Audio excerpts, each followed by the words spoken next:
예, 만나서 반갑습니다. 예. 네. 예, 저는 이제 광호 스님이라고 합니다. 예. 저 처음 보시죠? 예, 저도 여러분 처음 봅니다. 예. 예.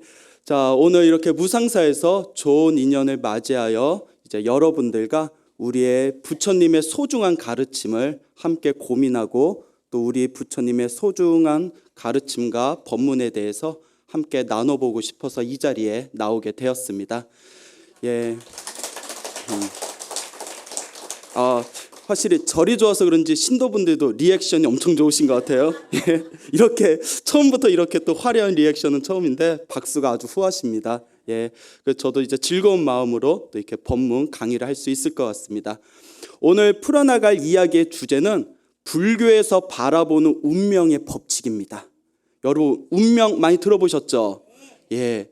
근데 이 운명이라는 단어를 우리가 살아가면서 많이 듣게 되고 많이 사용하게 되는데, 근데 정작 이 운명이라는 것에 대해서 우리 중생들은 도통 무슨 뜻인지 모르겠단 말입니다. 그렇죠? 도대체 이 운명이란 게 무엇인가? 정말 운명이란 게 있는 것인가? 어떤 사람들은 에이, 운명 그런 거 없어 라는 분도 계시고요. 또 어떤 분들은 운명은 분명히 있다 라고 말씀하시는 분도 계시고요.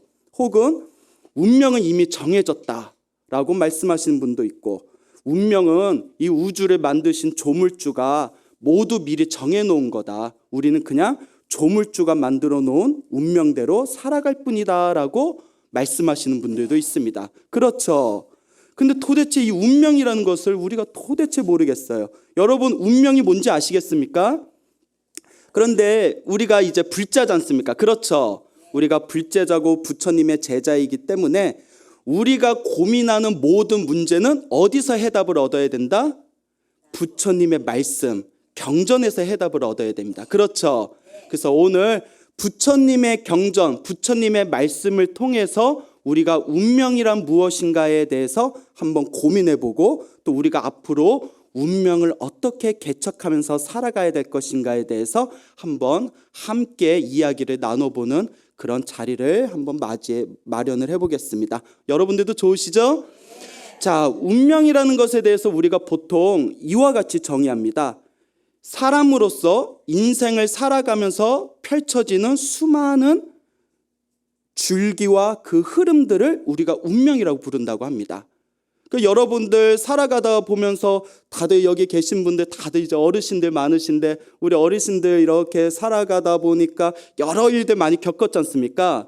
하나하나 인생을 살아가다면서 부딪히게 되는 그 수많은 일들에 대해서 우리가 운명이라는 표현을 자주 사용하게 되는데요.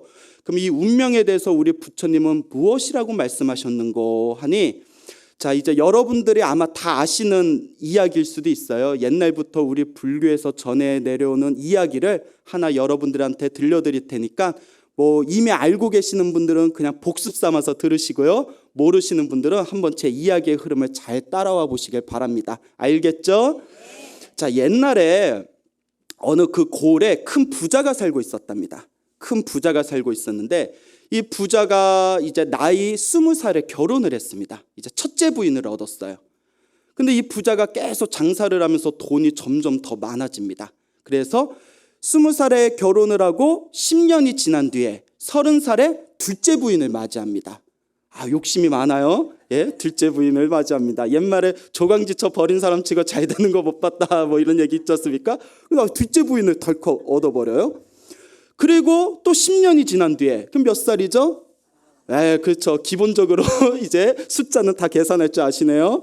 자, 그 나이가 40살이 되었을 때 또 셋째 부인을 얻어요. 셋째 부인을 얻어요. 이제는 힘도 좋아요. 예, 셋째 부인을 얻습니다. 그리고 또 10년이 지난 뒤에 50이 되었을 때 아주 젊고 예쁜 넷째 부인을 얻게 됩니다. 그래서 부인 4명을 데리고 이제 살아가는 거예요. 그런데 이제 제일 나이가 어리고 젊은 넷째를 항상 금이야 오기야 항상 옆에다 끼고 살아갑니다. 나는 너 없으면 못 산다. 나는 네가 최고다. 내가 이렇게 나이가 들어서 너를 만났으니 내 인생의 한이다 하면서 그냥 아주 그냥 그 깨볶는 그런 이제 냄새와 소리가 들릴 정도로 그렇게 넷째 부인을 항상 품에 안고 살아가게 되었는데, 어느 날 꿈을 꾸는데 이 부자 할아버지 꿈에 저승사자가 나타납니다. 저승사자가 싹 나타나서 그동안 인생 살 만큼 살았으니 이제 가셔야죠 하면서 일주일 후에 당신을 데려갈 테니 준비하고 계십시오라고 저승사자가 꿈에서 이야기를 해줘요. 그 꿈에서 깨고 나니까 너무 억울한 거예요. 난 아직 젊고 아직 누릴 게 더 많은데 내가 벌써 세상을 떠나야 되는가. 아쉬워요, 안 아쉬워요? 아쉽죠. 부인도 몇 명이에요? 4명이다. 돈도 많아요. 얼마나 아쉬워요. 그래서 이제 그래도 아쉬워도 어떡해요? 염라대왕이 부르는데 저승사자가 잡아가겠다는데. 그래서 고민하다가 사람 욕심이 그래요. 혼자 가기 아까워. 혼자 가기 너무 아까워. 저승길 얼마나 외로울까. 그래, 내 사랑하는 각시 데려가자. 예? 그래서 이제 넷째를 찾아갑니다. 가장 사랑하는 넷째를 찾아가서 넷째야, 내가 너를 얼마나 사랑하고 너를 얼마나 아꼈니? 그런데 내가 일주일 후에 내가 이 세상을 떠나게 됐다. 나 너무 무섭다. 혼자 가기 무섭구나. 외롭구나. 넷째야, 나랑 같이 가자꾸나. 그 넷째가 좋아요, 싫어요? 싫죠. 넷째가 뭐라고 했겠어요? 예, 안 돼요. 이랬답니다. 안 돼요. 예? 안 됩니다. 아니, 영감, 내가 어린 나이에 당신한테 돈에 팔리다시피 시집에 와서 당신의 옆에서 계속 모시고 살았는데 당신 덕분에 내가 호의호식하고 우리 가족들 편안하게 산 거는 내가 정말 고맙습니다. 하지만 내 젊은 내 생애도 생각해 주셔야 되는 거 아닙니까? 저는 당신이 아무리 서운하더라도 영감, 당신이 죽으면 나는 바로 젊은 남자 만나서 개갈 겁니다. 그러니까 못 따라갑니다. 아유, 솔직해서 좋잖아요. 그렇죠? 솔직해서 좋네. 난 당신 떠나면 난 바로 젊은 남자 만날 거예요 라고 이야기를 했답니다. 할아버지가 너무나 서운한 거예요. 서운해도 어때요? 어떡해요? 자기가 안 따라오겠다는데. 그래서 이제 몇째를 찾아갔을까요? 그렇죠. 이야기 흐름상 이제 셋째를 찾아갑니다. 셋째를 찾아가서 이제 자초지종을 얘기합니다. 나 이제 저승으로 가야 되는데 셋째야, 그래도 내가 너를 얼마나 아꼈니? 제발 나랑 같이 가자. 나를 따라와라. 셋째가 좋아요, 싫어요? 예, 안 돼요. 또 이럽니다. 예, 안 됩니다. 안 됩니다. 영감, 당신이 나를 그토록 사랑하고 아낀 건 알겠지만 넷째를 맞이한 뒤로는 나를 푸대접하지 않았습니까? 내가 얼마나 한이 맺혔는지 아십니까? 그래도 예정이 있으니 당신 무덤까지는 따라가겠습니다 하는 거예요. 그래도 의리가 좀 있어요. 당신 무덤까지는 내가 따라가겠습니다 라고 이제 대답을 합니다. 근데 이제 너무 서운한 거예요, 할아버지가. 그래서 한동안 오랫동안 못 본 이제 둘째를 찾아갑니다. 둘째를 찾아가서 둘째야, 그동안 내가 너 너무 서운하게 해서 내가 너무 미안하다. 근데 둘째야, 내가 이제 저승을 가야 되는데 너라면 나를 따라와 주겠지. 그래도 우리가 그동안 쌓인 정이 있잖냐. 그 신신당부를 하고 사정을 하니까 둘째가 인상을 팍 찌푸리면서 한숨을 푹 내쉬면서 좋아요, 싫어요? 글쎄요? 눈치가 빠르세요? 글쎄요 하면서 좋습니다 이러더래요. 좋습니다. 그래 같이 가자니까 저승까지는 같이 가겠습니다. 하지만 이거는 알아두십시오. 당신이 좋아서 가는 건 아닙니다. 어차피 당신 떠나면 나도 나이도 많고 나도 그러니까 그동안 살아온 정이 있으니까 저승까지만 같이 가겠지만 다음 생에는 내 멋대로 살 겁니다. 그래서 죽는 거는 같이 죽읍시다. 하지만 당신이 좋아서 가는 건 아니라는 것만 명심하십시오. 그러니까 할아버지가 이게 기분이 좋은 것도 아니고 찝찝한 것도 아니고 근데 뭔가 아쉬운 거예요. 같이 가자니까 좋긴 좋은데 아이고 끝까지 온다는 얘기도 아니고 내가 좋아서 따라오는 것도 아니구나. 그래서 고민하다가 혹시나 하고 이제 첫째를 찾아갑니다. 그동안 둘째, 셋째, 넷째를 맞이하고 수십 년 동안 보지도 않았던 첫째를 찾아갑니다. 염치도 없어요. 그 결국 이제 남자가 마지막에 돌아갈 곳은 어디예요? 조강지천이에요. 옛날 어르신 말씀 하나 틀린 거 없네요. 딱 이렇게 이제 자기 첫째 부인한테 갔는데 첫째 부인 방 안에 들어갔더니 웬 주름이 쪼글쪼글한 할머니가 이렇게 앉아 있는 거예요. 그래서 얘가 깜짝 놀래가지고 저기 할머니 여기 아무개라는 그 여인네 혹시 살고 있는 방 아닙니까 했더니 그 할머니가 쳐다보면서 아이고 이놈의 영감이 노망이 들렸나 지 첫째 부인 보고도 알아보지도 못하네 이러는 거예요. 그러니까 이제 할아버지가 마음이 쓰린 거예요. 내가 푸대접을 했구나. 너무 내가 너무 멀리 했구나. 정말 미안하구나라는 마음이 들면서 솔직하게 얘기를 합니다. 여보, 내가 이제 며칠 후에 저승으로 떠나야 되는데 혼자 가기가 너무 무섭고, 넷째는 나 떠나자마자 젊은 남자 만나서 바로 개가한다 하고, 셋째는 무덤까지만 따라오겠다 하고, 둘째는 따라오긴 따라오는데 자기가 좋아서 따라오는 건 아니다. 그 다음 생에는 나 다시는 만나고 싶지 않다. 이런 이야기나 하고, 당신에게 같이 가자 하면 내가 정말 나쁜 놈이겠지? 뭐 이미 나쁜 놈인데 예? 그렇게 이제 나쁜 놈이겠지라고 이제 운을 띄우니까 역시 첫째 부인, 죽으나 사나 첫째 부인 한숨을 푹 내쉬면서 아유, 내가 이 집으로 시집 와서 살아서도 이 집 귀신이요 죽어서도 이 집 귀신입니다. 당신 가는 길 내가 고이 따라가리다. 다음 생에 당신이 천상에 가든 당신이 지옥에 가든 다음 생에도 당신을 따라가리다 라고 이렇게 이야기를 하더랍니다. 그러면 이 이야기의 주제는 그래, 첫째 부인한테 잘하자 이렇게 주제를 맺으면 안 됩니다. 예, 이게 핵심이 아니에요. 자, 지금까지 이야기한 이 내용이 대충 어떤 흐름인지는 이해가 가시겠죠? 여기에 대해서 우리 부처님께서 다음과 같은 법문을 하십니다. 그대 불자들이여 자세히 들으라. 이것이 우리 중생들의 운명이다. 자, 첫째, 같이 가자 하고 제일 아끼고 가장 사랑했던 요 넷째 부인.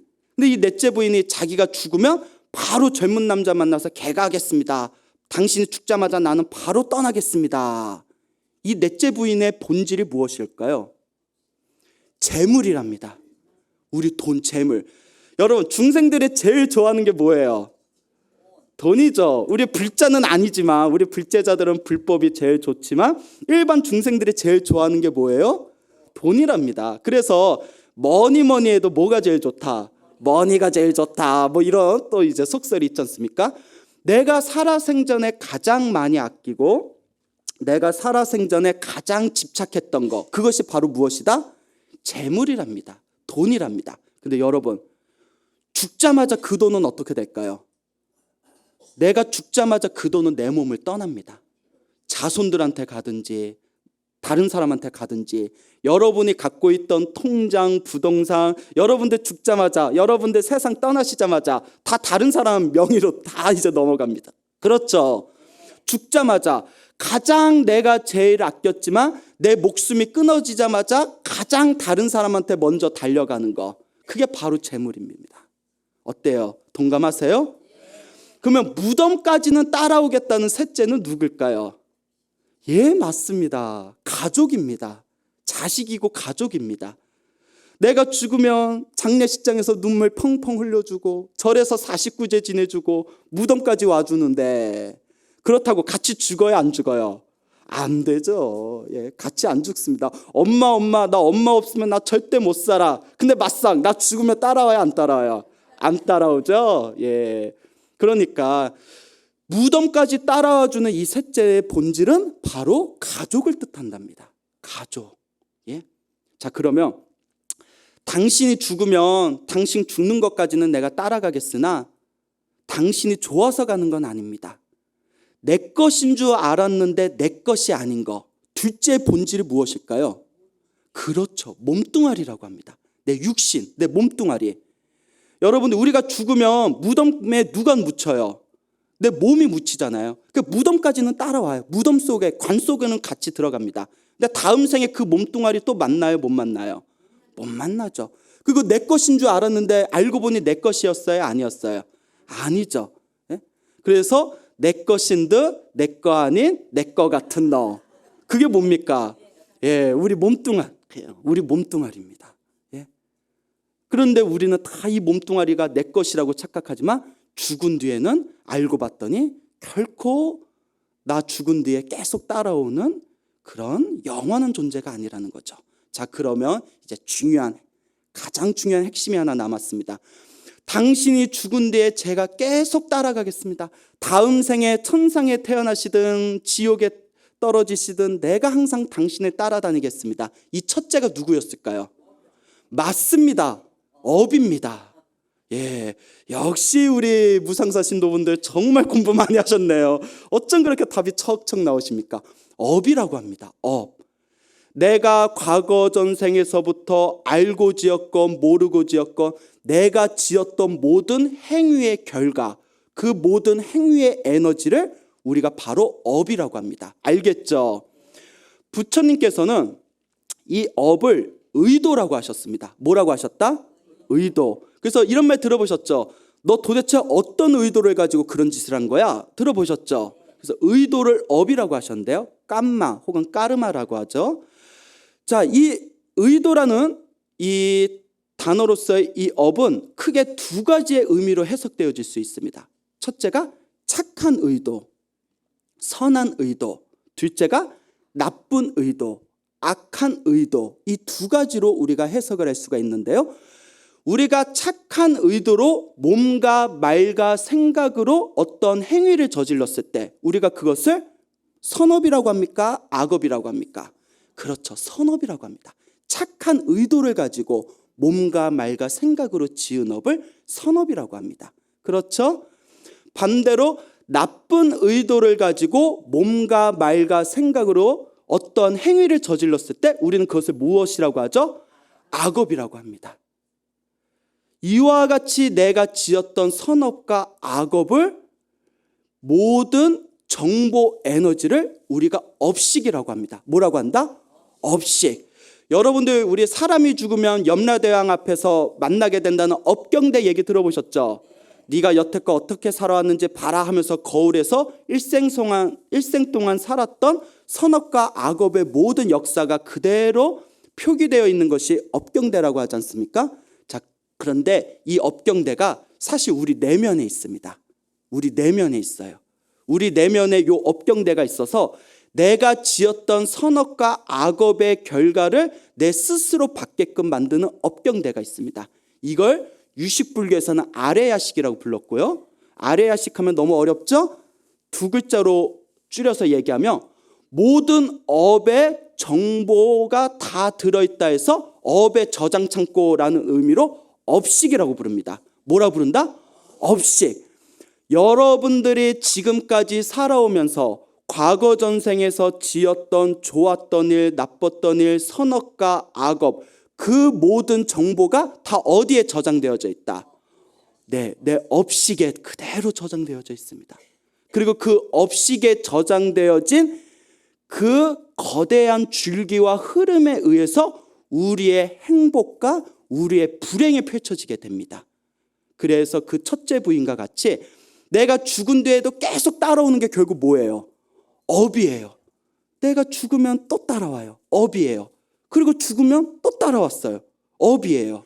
그래서 부처님의 경론에 보면 내가 죽은 뒤에 다음 생에 가봤더니 무엇이 먼저 와 있더라? 업이 먼저 와 있더라. 그 내가 지었던 업식의 정보의 에너지에 의해서 앞으로 내가 살아갈 행복과 불행의 에너지가 펼쳐지게 되는 거예요.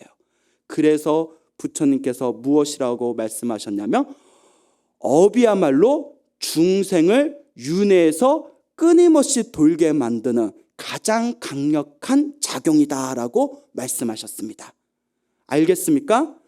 결국 우리 앞에 펼쳐진 운명이라는 것은 부처님의 가르침의 입장에서 우리가 해석했을 때 우리 앞에 펼쳐진 이 거대한 운명의 흐름은 결국 한 글자로 무엇이라고 말할 수 있다? 업이라고 할 수 있다. 그리고 그 업을 지은 자는 바로 누구다? 자기 자신이다. 누가 지었어요? 내가 지었어요. 여러분이 지었네요. 여러분이 지었던 선업과 악업의 에너지에 의해서 여러분들의 운명이 펼쳐지게 되는 겁니다.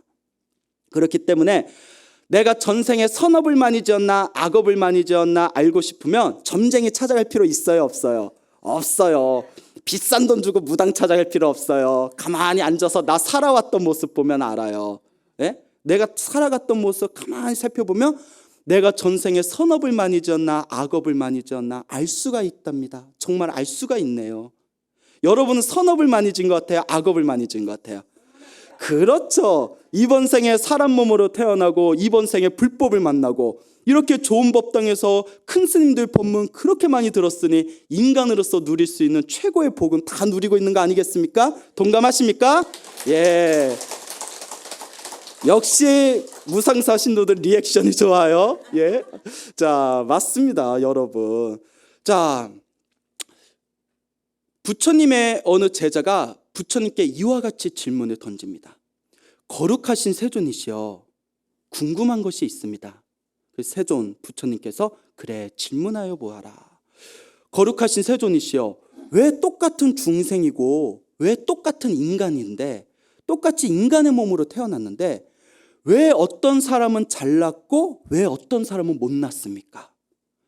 왜 똑같은 인간인데 왜 어떤 사람은 부유하게 살아가고 왜 어떤 사람은 가난하게 살아갑니까?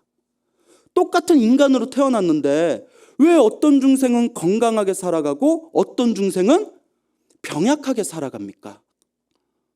왜 어떤 중생은 높은 권력과 지위 속에서 살아가고 왜 어떤 중생은 사람들한테 천대받으면서 살아갑니까? 똑같은 중생으로 태어나 똑같은 인간인데 어찌하여 서로 차별이 이와 같이 일어나는 것입니까? 라고 부처님께 질문을 드리는 경전이 있습니다. 여러분 이미 답을 다 아시죠?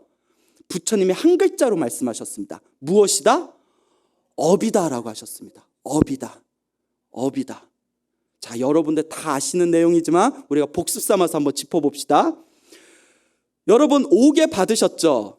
예, 살도 응망주, 살생하지 말라, 훔치지 말라, 음행하지 말라, 재가인들은 사음하지 말라, 바람 피지 말아라, 거짓말하지 말아라, 그리고 술 마시지 말아라. 더 정확히 말하면 정신을 흐리게 하는 그 모든 것들을 가까이 하지 말아라. 자, 부처님께서 이와 같이 말씀하십니다. 어떤 중생은 장수하는 중생이 있고 어떤 중생은 단명하는 중생이 있다. 전생에 살생의 업이 강하며 살아있는 생명을 많이 죽이면 이번 생에 어떤 과보를 받는다? 단명하는 과보를 받는다. 방생을 많이 하고 살아있는 생명을 죽이지 않고 살아있는 생명을 많이 놓아준 방생의 공덕이 강한 사람은 전쟁터에서도 장수한답니다. 왜? 누구의 업이니까? 자기의 업이니까. 그래서 이런 얘기가 있습니다. 어떤 그 조물 신을 믿는 그런 그 종교를 가지신 분이 계셨는데요. 자기가 너무나 사랑하는 사람을 잃어버렸어요. 너무나 착하고 사랑하는 사람을 잃어버렸습니다. 정말 법 없이도 사랑하는 사람을 잃어버렸어요. 예? 정말 착하고 정말 이 세상에서 정말 법 없이도 살 사람이었는데 그래서 너무나 가슴이 아파서 자기가 이제 존경하는 그런 종교인 성직자를 찾아가서 그렇게 착하게 살았던 사람인데 왜 이렇게 빨리 하늘로 가버린 겁니까? 라고 했더니 그 성직자께서 하시는 말씀이 이 말도 맞을 수가 있어요. 근데 그분이 뭐라고 하셨냐면 하늘에 계신 그분께서는 착한 사람을 너무나 사랑해서 옆에 두고 싶어서 먼저 데려갔습니다 라고 했답니다. 그러면 내일 모레 90 되시는 우리 할머니는 안 착해서 안 데려가셨나 아직까지? 여러분 지금 연세 어떻게 되세요? 여러분들은 그동안 너무 안 착하게 살아서 빨리 안 데려가신 겁니까? 좀 말이 이상한 것 같죠? 예? 자, 불교에서는 이렇게 가르칩니다. 자, 우리는 부처님께서는 이번 생에 착하게 살았건 착하게 살지 않았건 선업을 지었건 악업을 지었건 전생에 지었던 업의 힘에 의해서 이번 생에 단명하게 된 거다. 그리고 이번 생에 또 착하게 살고 선업을 지었던 힘은 언제 받는다? 다음 생에 또 그대로 받는다. 무슨 말인지 알겠죠? 자기가 지은 업은 태어나고 죽고 태어나고 죽음을 반복해서도 자기가 지은 업은 자기가 다 받고 자기가 소멸하기 전에는 결코 없어지지 않는 것이다. 이번 생에 착하게 살았던 업은 언젠가는 받는다. 하지만 전생에 지었던 업의 결과에 의해서 이번 생에는 단명하게 된 것이다. 왜 어떤 사람은 자꾸 몸이 아플까요? 부처님께서 이와 같이 말씀하십니다. 중생을 때리고 해를 입히면 이번 생에 자꾸 몸이 아픈 과보를 얻는답니다. 예? 그래서 우리 그런 말이 있지 않습니까? 꽃으로라도 뭐하지 말아라. 때리지 말아라. 예? 여러분 왜 이렇게 술렁거리죠? 많이 때렸어요? 누구? 예? 막 눈동자가 흔들리세요? 어머 어쩌지? 막 이런 분위기예요. 예. 어떤 사람은 하는 사업마다 잘 되는 사람이 있어요. 어떤 사람은 하는 사업마다 잘 되는 사람 따라서 했더니 다 망하는 사람이 있어요. 왜 그럴까요? 그 부자들은 이런 얘기를 합니다. 자기가 노력을 안 하니까 그렇지. 아닙니다. 우리 주변에 보면 하루에 3시간 자고 4시간 자면서 하루 종일 노력해도 일이 잘 안 풀리고 재물이 잘 안 모이는 사람들이 있습니다. 그렇죠. 부처님께서 이와 같이 말씀하십니다. 전생에 도둑질을 많이 했거나 훔쳤거나 남이 주지 않는 물건을 강탈했을 때 그에 대한 과보로서 이번 생에 재물이 모이지 않는 과보를 얻게 된답니다. 즉 전생에 빌렸던 것은 반드시 이번 생에 갚을 수밖에 없습니다. 그래서 어느 불자분이 스님, 제가 스님 법문 듣고 마음이 한 구석이 싹 하고 풀렸어요. 왜요? 스님, 전생에 빌린 거는 이번 생에 반드시 갚아야 된다면서요. 그렇죠. 그건 부처님 말씀이죠. 제가 남 돈 빌려주고 오라지게 제가 고생했는데 아이고 전생에 빌린 거 이번 생에 갚았구나라고 생각하니까 가슴이 너무 편안해졌어요 라고 하시더라고요. 지혜로운 불자예요. 그 한마디 듣고 딱 느낀 거 보면. 그러니까 여러분들도 그런 분들은 안 계시겠지만 내가 예전에 보증 잘못 써줘서 내가 엄청 고생했어. 전생에 빌렸던 거 이번 생에 갚았구나. 다음 생에는 내가 이제 똑같은 괴로움을 받지 않겠구나. 이번 생에 받은 거예요. 업장소멸한 거예요. 아시겠죠? 가정이 화목하지 못한 집안이 있습니다. 그 우리 콩가루 집안이라고 하죠. 그 남편도 막 밖으로 나돌고 부인도 가정에 충실하지 않고 자식들도 말을 안 듣고, 그 가정이 편안하지 못한 집안이 있어요. 우리 경전에 보면 전생에 바람을 피웠거나 음행을 함부로 저질렀거나 가정에 충실하지 못한 사람이 이번 생에 화목하지 못한 가정을 받는답니다. 알겠죠, 여러분? 그러니까 여러분, 우리 그 젊은 부자들 중에서 군대에서 고무신 거꾸로 신는 사람들이 있으면 또 나 사랑의 아픔에 또 업을 한번 받는 거 아니야? 이렇게 한번 움찔하셔야 됩니다. 이번 생에 기도 많이 하셔야 돼요. 알겠죠? 자, 거짓말을 많이 하는 사람, 살도, 음망, 오개 중에서 거짓말을 많이 한 사람은 어떤 과보를 받을까요? 이번 생에 항상 사람들에게 속임을 당하거나 내가 전생에 거짓말을 했던 업에 의해서 남을 속였던 업에 의해서 이번 생에 내가 항상 사람들의 속임을 받거나 혹은 사람들한테 자꾸 왕따를 당하게 된답니다. 전생에 사람들을 속이고 가슴에 상처를 준 업에 의해서 이번 생에 자꾸 내가 사람들에게 상처받을 일이 생기는 거예요. 이것도 나의 업이에요. 여러분, 욕을 잘하면요 항상 입병이 생겨서 치아가 안 좋거나 잇몸이 안 좋거나 항상 입병이 생겨서 치과 갈 일이 많아집니다.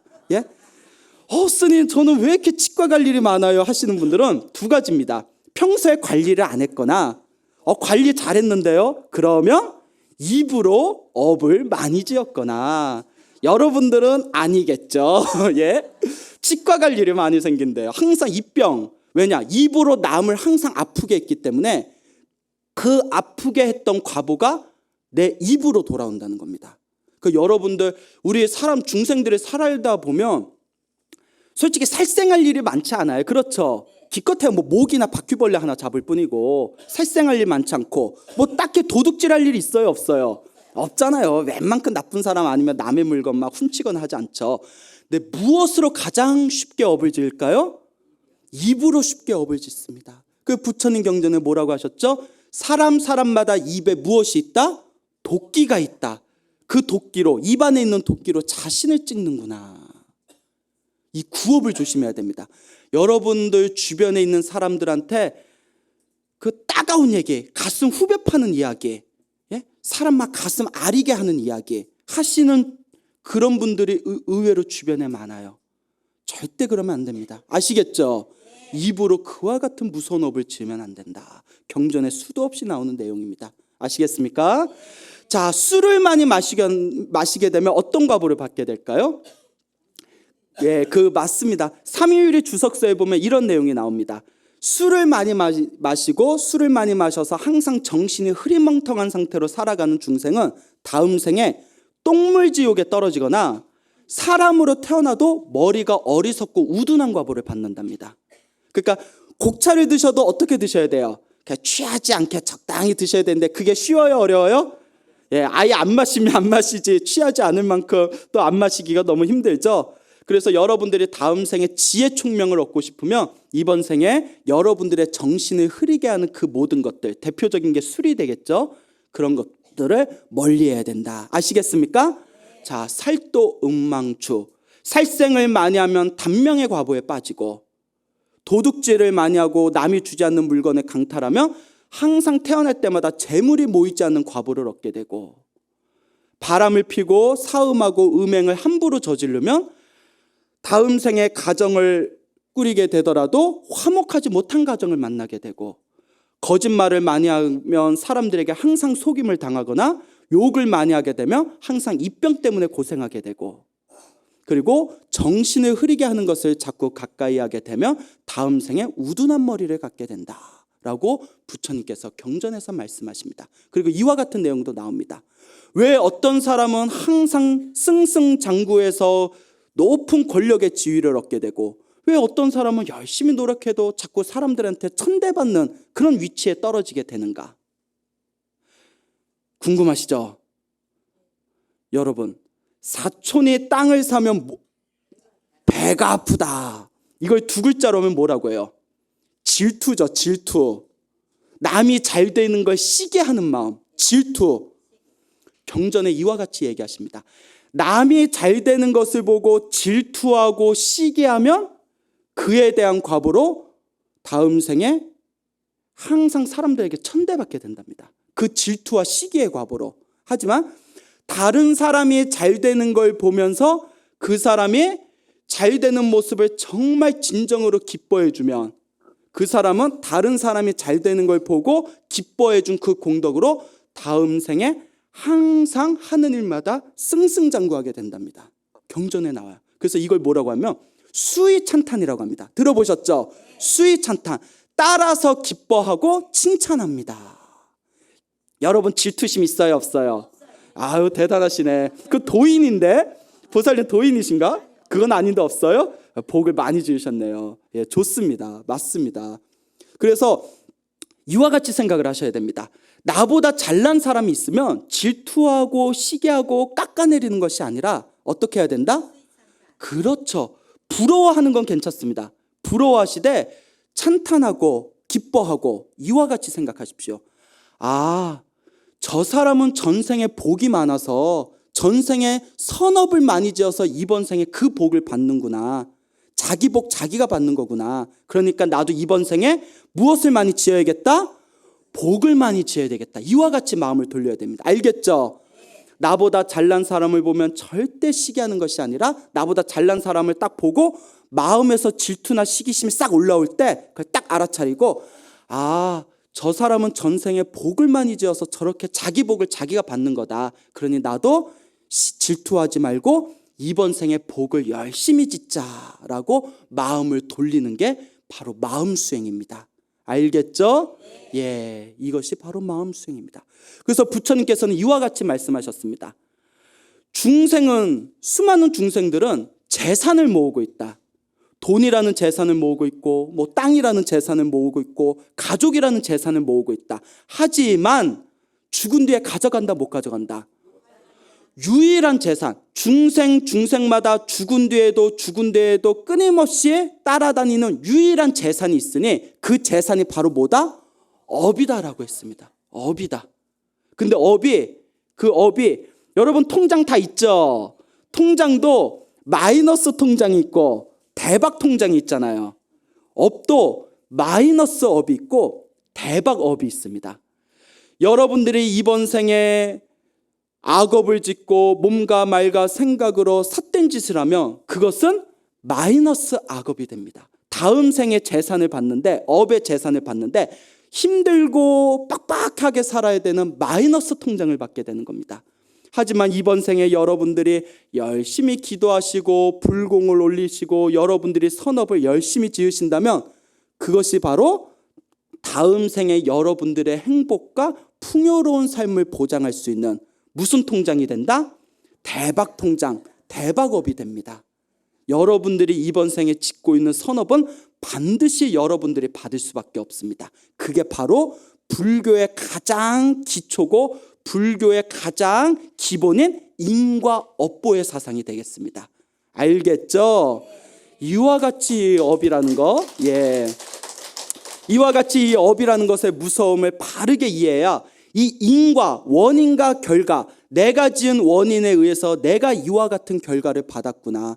내가 착한 인연을 지었으니 내가 행복한 삶을 사는 것이고, 내가 악한 인연을 지었으니 내가 이와 같은 불행한 삶을 사는 것이구나 라는 인과응보, 인과법을 바르게 이해해야 수행을 바르게 할 수가 있습니다. 예를 들어 나쁜 유혹이 생겼을 때 인과법을 제대로 이해하는 사람은 내가 지금 편하자고 이 짓을 하며 다음 생 다다음 생 내가 이 업을 받느라 고생할 텐데 나는 이와 같은 짓을 하지 않겠다. 그 유혹을 이겨낼 수 있습니다. 알겠죠? 기도하다가 자꾸 게으름이 생기거나 복 짓다가 선업 짓다가 자꾸 게으름이 생길 때 내가 지금 잠깐 힘들더라도 지금 열심히 기도하고 지금 열심히 선업을 지으면 다음 생 다다음 생 내가 다 받을 텐데, 그러니 조금만 더 열심히 정진하자. 이와 같은 인과의 믿음이 있어야 수행을 바르게 할 수 있다고 합니다. 아시겠죠? 네, 여기 계신 불자분들은 인과에 대한 확고한 믿음이 있으리라 저는 믿어 의심치 않습니다. 믿습니까? 예, 여러분. 박수 너무 많이 치지 마세요. 여러분 손 아프시니까 박수 너무 많이 치지 마시고 그냥 귀로만 들으셔도 됩니다. 자, 이와 같은 인과의 법칙을 철저하게 이해하는 것, 이것이 불자의 가장 중요한 삶의 태도이다. 자, 그런데 부처님께서 이 인과응보, 업보의 법칙에 대해서 설명하시면서 어떤 경전에서 운명을 바라보는, 운명을 해석하는 세 가지 외도의 가르침, 그러니까 세 가지의 바르지 못한 가르침에 대해서 설명해 놓으셨습니다. 그걸 삼종 외도라고 합니다. 뭐라고 한다고요? 삼종 외도. 자, 첫째, 운명은 모두 하늘에 있는 조물주가 만들어놨다. 하늘에 있는 신이 만들어놨다. 신이 인간의 운명을 만들어 놓고 좌지우지한다. 그때 부처님께서 이와 같이 말씀하셨습니다. 만약에 신이 인간의 모든 운명을 만들어 놨다면 내가 아무리 열심히 노력해도 나는 행복해질 수 있다 없다? 없다. 왜? 하늘에 있는 신이 이미 다 운명을 만들어 놨으니까. 그러면서 부처님께서 이와 같이 말씀하십니다. 운명이 만약에 신이 만들어 놓고 이미 내정되어 있는 것이라면 해야 할 것과 하지 말아야 할 것에 대해서 우리는 진실을 알 수가 없다. 해야 할 것과 하지 말아야 할 것에 대해서 우리는 노력을 할 수가 없다. 이미 모두 정해져 있으니까. 고로 그것은 옳은 견해이다, 삿된 견해이다. 삿된 견해이다. 왜냐? 우리 인간의 의지를 무시하기 때문이에요. 인간의 의지를 무시하기 때문에. 그리고 두 번째 설이 있습니다. 두 번째는 외도의 가르침은 무엇인고 하면 모든 것은 우연에 의해서 만들어진 거다. 그 우연이라는 거예요. 그냥 저런 부모님을 만난 것도 우연이고 이런 자식을 만난 것도 우연이에요. 내가 이런 직장을 구한 것도 우연이고 내가 돈이 모인 것도 우연이고 내가 가난해진 것도 우연이에요. 그냥 우연의 연속일 뿐이다. 그냥 다 운이다. 그 운이라는 거예요. 부처님은 맞다, 틀리다, 틀리다. 모든 게 우연에 의해서 결정된다면 내가 아무리 노력한들 필요가 있어요, 없어요? 필요가 없다. 어차피 내가 노력해도 운에 의해서 바뀌는데 모든 게 우연에 의해서 결정된다면 우리 중생은 해야 할 것과 하지 말아야 할 것에 대해서 진실을 알 수가 없다. 해야 할 것과 하지 말아야 할 것에 대해서 노력할 수가 없다. 즉 우리 인간의 의지를 무시하는 처사이기 때문에 그건 옳은 견해가 아니다라고 했습니다. 알겠죠? 자, 그러면 이제 마지막 세 번째, 요것 좀 헷갈리실 겁니다. 인도 정통 종교에서 뭐라고 주장을 하냐면 모두 전생에 지은 업이다. 전생에 지은 업에 의해서 결정되어져 있다. 라고 주장하는 세 번째 가르침이 있었습니다. 부처님은 맞다고 했을까요? 틀리다고 했을까요? 틀리다. 그렇죠. 근데 앞에서 광우스님이 설명하신 거고 똑같고 비슷한데 왜 틀리다고 하시지? 왜 틀리다고 하시지? 여러분, 아까 눈치로 왠지 틀려야 될 것 같아 이러신 거예요? 예? 그렇죠. 이와 같이 설명하십니다. 전생의 업에 의해서 이번 생에 모두 결정되어져 있다면 내가 아무리 노력하더라도 전생의 업에 의해서 결정되어져 있으니 내 운명을 바꿀 수 있다 없다? 바꿀 수가 없다. 이미 전생에 내가 전생에 지은 업에 의해서 모두 다 결정되어져 있으니 그러면 해야 할 것과 하지 말아야 할 것에 대해서 진실을 알 수 없고 노력을 할 수가 없다라고 부처님께서 전생의 업에 의해서 결정되어졌다는 사상을 부처님께서 부정하십니다. 그러면 광우스님 우리의 운명은 바로 전생에 지었던 업의 결과이다라고 하셨는데 그럼 이거 어떻게 된 겁니까? 라고 의문을 느끼신 분들은 지금 제대로 저의 본문에 따라오신 거예요. 부처님의 견해는 이와 같습니다. 지금 내 앞에 펼쳐진 환경은 어디서 넘어왔다? 전생의 업에서 넘어왔지만 전생의 업을 지은 것도 누구였다? 나였고 전생의 업을 지은 것도 나이기 때문에 이번 생에 그 업을 바꾸는 것도 누구다?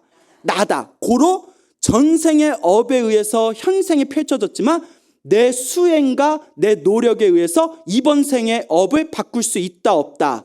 있다. 이와 같은 수동적인 그냥 업대로 사는 거지, 팔자대로 사는 거지, 전생에 내가 지은 팔자대로 사는 거지라는 수동적인 업론이 아니라 내가 지은 업이니 나의 노력과 나의 수행에 의해서 내 업을 바꿀 수 있다라는 운명 개처, 인간의 의지, 역동적인 업이 부처님께서 말씀하시고자 했던 진정한 업의 가르침입니다. 알겠죠? 그와 같습니다, 여러분. 여러분들이 설사 전생에 살생의 업을 지었을 수도 있고 도둑질의 업을 지었을 수도 있고 망어의 업을 지었을 수도 있습니다. 하지만 여러분들이 이번 생에 여러분들이 불법을 만나서 이 인과법을 철저하게 믿고 여러분들이 열심히 수행을 하신다면 이번 생에도 그 업, 그 운명의 법칙을 바꿀 수 있다 없다? 그게 바로 불교입니다. 그래서 저는 이와 같이 말합니다. 불교 너무 어렵게 생각하지 마세요. 운명을 바꾸는 법입니다. 동감하십니까? 여러분 얼마나 좋습니까? 이번 생에 사람으로 태어나서 이번 생에 불법을 만나서 이번 생에 선업을 짓고 여러분들 운명을 바꿀 수 있는 법을 만났습니다. 여러분들 전생에 지은 성근입니다. 자, 그러면 이와 같이 궁금하신 분이 있을 거예요. 스님, 구체적으로 어떻게 해야 그 업, 그 운명을 구체적으로 어떻게 바꿔야 됩니까? 그 방법이 무엇입니까? 다음 시간에 여러분들과 함께 하겠습니다. 자, 여기서 마치겠습니다.